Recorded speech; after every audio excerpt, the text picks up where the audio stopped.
find an 80% confidence interval for the weights, given it's normally distributed with a sample mean and a standard deviation. Since we know the population standard deviation, we are going to use a z-score. Okay, now we want to find our z-score. To do that, we can go to WebAssign, go to our homework.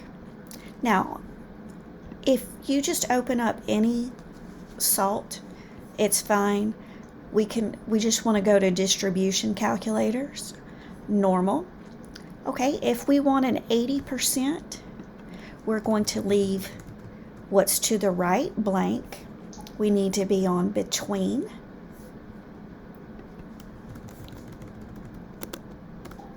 Okay, 80% would be 0.80. Okay, so the z-score that we're going to use, okay, since we're going to be doing a plus minus, we always just go ahead and use the positive z-score. So 1.2816 is our z-score. Okay, we were given the standard deviation of 0.36, and it said a sample of 17. Okay, I didn't put that in the instructions, but that's what it said. It said a sample of 17.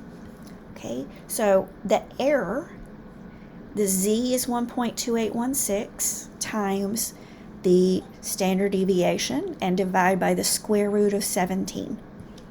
Please hold in all your decimals until the end. Okay, it might be a few digits off if you round these numbers in here. Okay, so our lower limit is our sample mean minus the error and our sample mean plus the error. Our conditions is that the standard deviation is known and we have a normal distribution. Okay, if you want to find the number in the sample needed to be within a certain error, the formula we use is n, the number in the sample. We already found z. We were given the sample standard deviation. Within an error of 0.06 means we put 0.06 in for e. Okay, so you multiply for the top, divide, and then take the square root, or excuse me, square it. We always round up. It doesn't matter our regular rounding rules here. Okay, we're going to leave our regular rounding rules to the side. Why? Okay, always round up. Let me put always right here. Always round up. Okay, so 60 would be our answer. We always round up on this because we need to be more confident, not less confident. Okay, we have to round up on this so that we're more confident, not less confident. Okay, we want to be at least 80% confident. If we round down, it might be 79% confident. Okay, so always round up this number. Okay, now let's go back to our homework for the second part. Okay. For the second question, we're given some data and we're going to use our statistical tool also. Okay, so we'll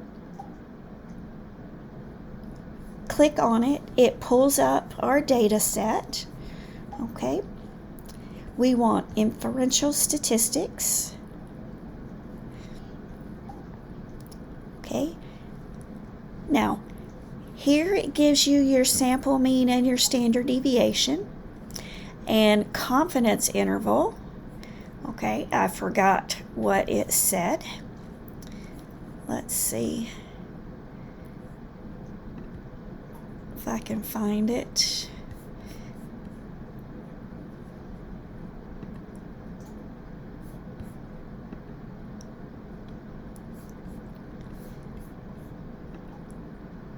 Okay, whatever the confidence interval it asks for, that's what you'll put in here. 90%, 95, 85, whatever it says. And then you'll generate results. Okay, and there's your lower limit and your upper limit. Okay, and then it gives you the mean and standard deviation. Okay, let's see. Okay, and that is what it asked for. Okay, the mean and the standard deviation. Mean is X bar, standard deviation is S. And that is 7.1 and 7.2.